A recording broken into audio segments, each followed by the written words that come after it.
இப்போ இது ரெண்டும் சரி பண்ணும்போது நிச்சயமாக அந்த அனுபவம் என்பது ஒவ்வொருவருக்கும் ஏற்படும். அது எல்லோருக்கும் பொதுவானதாக இருக்காது. அந்த குரங்கு எப்படி இருக்கான், மது குடிச்சிருக்கு, மது குடிச்சு பேய் பிடிச்சிருக்கு. நாம் தான் நம் மனதிற்கு எஜமானனாக இருக்க வேண்டும். ஸோ அதற்கு பாத்தீங்கன்னா இந்த மூன்றாவது கண் தான் பாயிண்ட். அப்ப மூன்றாவது கண் வெளிப்படைந்த பிறகு ஒருவர் பெறக்கூடிய அனுபவங்கள்.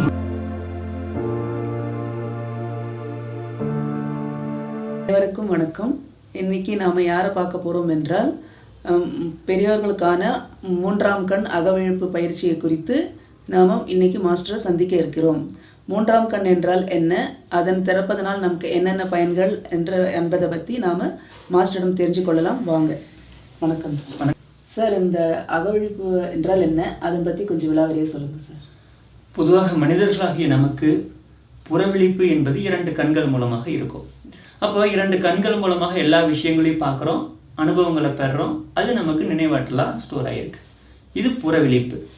அப்போது இந்த அகவிழிப்பு என்பது எதை குறிக்கும் அப்படின்னா, நாம் பார்க்கக்கூடிய விஷயங்கள் புலன்களின் வாயிலாக அது நம்முடைய மூளைக்கு போய் பல்வேறு விஷயங்களாக சேருதுன்னு பார்த்தோம். அப்போது புற அனுபவங்கள் அப்படிங்கிறது மாறக்கூடியது, அது நித்தியமான ஒன்று கிடையாது. உள்ளத்திலே உண்மை ஒளி உண்டாயின் வாக்கினிலே ஒளி உண்டாகும் அப்படிம்பாங்க. அப்போ அகமாற்றம் தான் ஒருவருக்கு என்ன ஆகுங்க, ஒரு விஷயத்தினுடைய மெய்ப்பொருள் காண்பது அறிவு அப்படின்னு பெருமான திருவள்ளுவர் சொல்லுவார். அப்போ அந்த மெய்ப்பொருளை சத்பொருளை அறிய வேண்டுமானால் புறக்கண்களால் பார்க்கக்கூடிய பார்வை பல நேரங்களில் தவறான ஒரு முடிவுக்கு நம்மை இட்டு செல்லும். ஒரே விஷயம்தான், நம்முடைய பார்வை அதனுடைய சூழல் என்ன பண்ணும், தவறாகவும் அதை புரிந்து கொள்வதற்கான வாய்ப்புகள் இருக்கு. ஸோ அப்போ அதனுடைய உண்மையான மெய்ப்பொருள் என்ன, ஒரு பொருளினுடைய தன்மையாகட்டும், ஒரு நிகழ்வினுடைய உண்மை பொருளாகட்டும், அதை தெரிஞ்சுக்கணும்னா அகப்பார்வையில் உண்மையான அந்த மெய்ப்பொருளை காண்பதில் வேணும். அதான் மெய்ப்பொருள் காண்பது அறிவு அப்படின்னு சொல்லுவாங்க. இப்போ அந்த உண்மையான மெய்ப்பொருளை கண்டறிவதற்கு அகத்தின் மூலமாகத்தான் பார்க்க முடியும். இப்போ அந்த அகமாற்றம் ஒன்றுதான் ஒரு மனிதனுடைய வாழ்வியல் மாற்றமாக இருக்கிறது.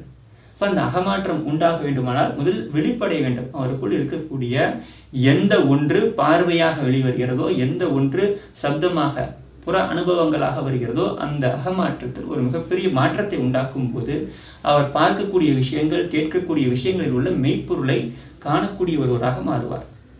அதற்காகத்தான் இந்த அகவிழிப்பு பயிற்சி அப்படிங்கிறத வடிவமைச்சிருக்கோம். அப்புறம் சார், அந்த மூன்றாம் கண் என்றால் என்ன, அதன் திறப்பதனால் நமக்கு என்ன பயன் சார்? பொதுவாக விலங்கினங்களிலிருந்து மனிதர்களாக வந்த பிறகு இந்த அகக்கண், மூன்றாவது கண் என்பது மனிதர்களுக்கு மட்டுமே இருக்கக்கூடிய ஒன்று, விலங்கினங்களுக்கு கிடையாது. அப்போ இந்த கண்ணால என்ன பயன், இது எதுக்கு கொடுக்கப்பட்டது அப்படின்னு பார்க்கும்போது, அதாவது இடது கண்கள் சந்திரன், வலது கண்கள் சூரியன் அப்படின்னு சொல்லுவோம். அப்போ 2 கண்களுக்கு மத்தியில் நெற்றிக்கு நேரே புருவத்து இடைவெளியாகிய இந்த இடத்தில் ஒரு ஒளிப்பொருள் இருக்கிறது, மெய்ப்பொருள் இருக்கிறது, அது சத்பொருளாக இருக்கிறது. அப்போ என்ன ஆகும் அப்படின்னு பார்த்தீங்கன்னா, பொதுவாக நம்முடைய மனிதர்களுக்கு விருப்பு வெறுப்புகள் இருந்துக்கிட்டே இருக்கும் மனதினுடைய சூழல் காரணமாக. அப்போ இந்த விருப்பு வெறுப்புகள்லேயே ஒருவருடைய மனம் இருக்கும்போது ஒரு விஷயம் பிடிக்கும், கொஞ்ச காலத்தில் பிடிக்காது. அது பிடிக்கும்போது அது இன்பமாக இருக்கும், அதை வெறுக்கும்போது துன்பமாக மாறும். அப்போ இந்த விருப்பு வெறுப்புலேயே இருக்கக்கூடிய ஒன்றை அவர் இந்த மூன்றாவது கண் அப்படின்னு சொல்லக்கூடிய இந்த புருவ மத்தியின் வாயிலாக அந்த அனுபவங்களை பெறும்போது விருப்பு வெறுப்பற்ற நிலைக்கு போவார். அப்போ என்ன ஆகும், எந்த ஒரு பொருளிலுமே போதும் என்ற மனோபாவம் உண்டாகும். அப்போ அது இயல்பிலேயே உண்டாகும். அப்ப அகவிழிப்பு என்பது ஒருவருடைய மூன்றாவது கண் வெளிப்படைவது தான் குறிக்கிறது. அப்ப மூன்றாவது கண் வெளிப்படைந்த பிறகு ஒருவர் பெறக்கூடிய அனுபவங்கள் முற்றிலும் மாறுபட்ட ஒரு குவாலிட்டி. இதுவரைக்கும் வாழ்வில் ஒருத்தர் ஒரு குவாலிட்டியில் வாழ்ந்தாரு, இப்போ அவருடைய குவாலிட்டி ஆஃப் லிவிங்கே மாறும். இதை அனுபவத்தில் பார்க்கணும்.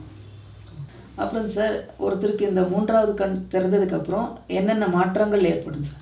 பொதுவாக இந்த மூன்றாவது கண் அகவிழிப்பு பெற்றால் ஒருவருடைய வாழ்வியல் அனுபவங்கள், அவர் வாழ்க்கையை பார்க்கக்கூடிய விதமே மாறும் அப்படின்னு சொல்லும். ஏன் அப்படின்னா, பொதுவாக இந்த 5 புலன்கள் மனிதர்கள் இருக்கக்கூடிய இந்த 5 புலன்களின் வழியாக ஒட்டுமொத்த உயிர் சக்தியும் விரயமாகி கொண்டே இருக்கும். கண்களால் பார்ப்பது, நாக்கால் சுவைப்பது, காதால் கேட்பது, இதில் ஒரு கண்ட்ரோல் இருக்காது, பேலன்ஸ் இருக்காது.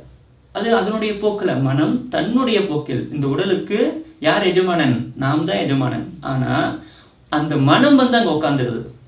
அப்போ என்ன ஆயிடுது, அதுதான் பாரதத்தில் கூட 5 குதிரைகள் பூட்டி ஒரு சாரதி அதை பிடிச்சிருப்பாரு. இங்கே யார் ஆயிடுச்சு, சாரதியை தூக்கி போட்டு ஒரு குரங்கை உட்கார வச்சிட்டோம்னா அந்த குரங்கு என்ன பண்ணும், எப்படி வேணா ஓட்டிட்டு போவோம். அப்படி இருக்கும்போது இந்த உடலுக்கு நாம் எஜமானனாக இல்லாமல் ஒரு குரங்கை உட்கார வச்சிடறோம். அது பெருமானார் சொல்லும்போது அந்த குரங்கு எப்படி இருக்கான், மது குடிச்சிருக்கு, மது குடிச்சு பேய் பிடிச்சிருக்கு. அப்படிப்பட்ட ஒன்று இந்த மனமாக மாறி நமக்குள் உட்கார்ந்துருக்கும் போது அது நிச்சயமாக எல்லாம் அது எந்த பக்கம் போகும்னு சொல்ல முடியாது, ப்ரிடிக்ட் பண்ண முடியாது.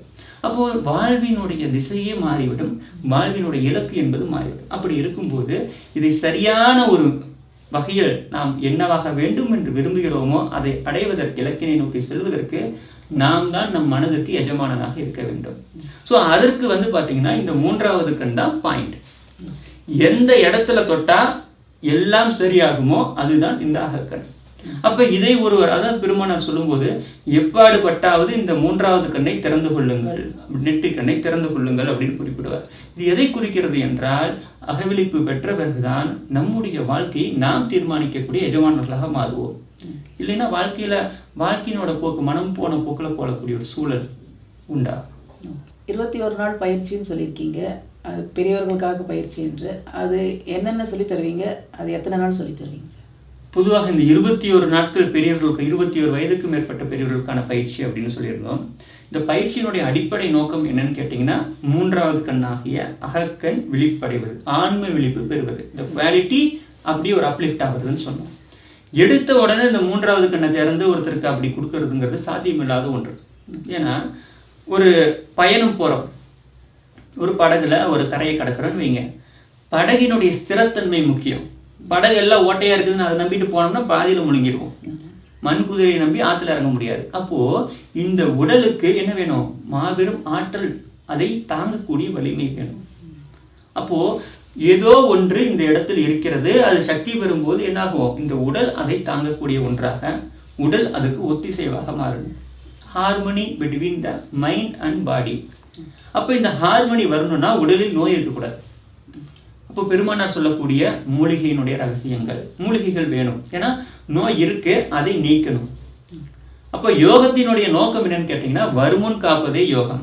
இப்போ நோய் வரக்கூடாது, அதற்கு என்னென்ன மாதிரியான வாழ்வியல் முறைகளை மாறும். இன்னைக்கு 99% நோய்கள் தவறான வாழ்வியல் பழக்கங்கள், தேவையில்லாத உணவுகளை உண்பது, தேவையில்லாத முறையில் வாழ்வது, அப்படி நிறைய இருக்குது. அந்த லைஃப் ஸ்டைல் மாடிஃபிகேஷன் சொல்லுவோம்.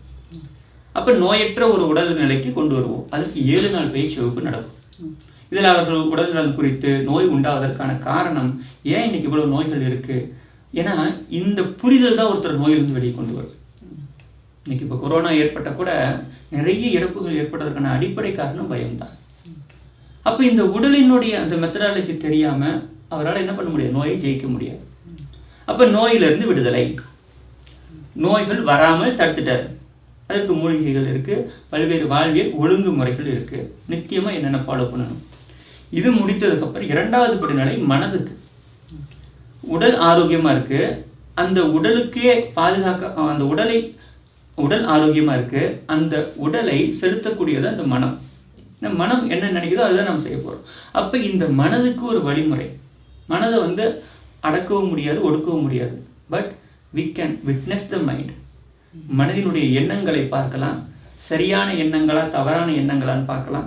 ஒரு கட்டத்தில் எண்ணங்களை குறைக்கலாம், எண்ணமற்ற ஒரு நிலைக்கு மனதை கொண்டு போகலாம். இது படிநிலைகளில் நடக்கும். இப்போ இந்த மனதை ஆரோக்கியமான எண்ணங்களின் மூலமாக, இந்த சத்பொருள் மெய்ப்பொருளை கொடுப்பதன் மூலமாக என்னாகும், மனமானது போஷாக்கடையும், மனம் அமைதி அடையும். அதற்கு வள்ளலார் பல பயிற்சிகள் சொல்லியிருக்காரு. இப்போ அந்த மனதிற்கான பயிற்சிகளை கொடுக்கும். இதை எல்லாம் முடிச்சதுக்கப்புறம் உடலும் மனமும் ஒன்ஸ் தயாராகிடுச்சுன்னா இறுதியாக ஒருவருக்கு நிகழக்கூடியது தான் ஆன்ம அனுபவம் என்ற ஒன்று. அப்போ அந்த ஆன்ம அனுபவம்ங்கிறது பூர்வ புண்ணியத்தினாலும் அவர்கள் செய்த நல் வினைகளாலும் நிகழக்கூடியது. இப்போ இது ரெண்டும் சரி பண்ணும்போது நிச்சயமாக அந்த அனுபவம் என்பது ஒவ்வொருவருக்கும் ஏற்படும். அது எல்லோருக்கும் பொதுவானதாக இருக்காது. அது படிநிலைகளில் நடக்கும். அப்போ இந்த 21 நாள் பயிற்சியினுடைய நோக்கம் பார்த்தீங்கன்னா என்னென்ன பயிற்சிகள்னா, அடிப்படை வாழ்வியல் பயிற்சி வகுப்பு. வள்ளல் பெருமானார் சொன்ன வாழ்வியல் பயிற்சி வகுப்புல நம்ம சொல்லுவோம். அது இன்றைய காலத்திற்கு ஏற்றால் மூலம் எளிமைப்படுத்தி அவர்கள் புரிந்து கொள்ளக்கூடிய வகையில் அவர்கள் ஃபாலோ பண்ண வைக்கணும். இந்த 21 நாளுங்கிறத இந்த வாழ்வியல் அவர்களை கொண்டு வந்து அவர்களை அரேஞ்ச் பண்ணி அதுக்கு ஏற்ற போல அதை ஃபாலோ பண்ணுறதுக்கு ஏற்பான ஒரு சூழலை உருவாக்கி தருவதுதான் நோக்கம். அதன் பிறகு பார்த்தீங்கன்னா இந்த 21 நாளுக்கு அப்புறமும் கூட ஒவ்வொரு ஞாயிற்றுக்கிழமைகளிலும் தொடர்ந்து அவர்களுக்கு இதனுடைய ஃபீட்பேக், இதனுடைய சத்சங்கங்கள் தொடர்ந்து வந்துக்கிட்டே இருக்கும். சார், இப்போ நிறைய ஹவுஸ் ஒய்ஃபுங்க வந்து பயம், பதட்டம், டென்ஷன், டிப்ரெஷன்ல இருந்து இந்த பயிற்சி மூலிமா வெளியில் வர முடியுமா சார்? ஸோ இன்னைக்கு பார்த்தீங்கன்னா இது ஒரு என்ன சூழல் அப்படின்னு கேட்டிங்கன்னா, இந்த பயம், பதட்டம், கவலை, டிப்ரெஷன் இதெல்லாம் எதை குறிக்கிறது அப்படின்னா, இந்த மனதில் நடக்கக்கூடிய பல்வேறு அலைச்சூழல்கள்.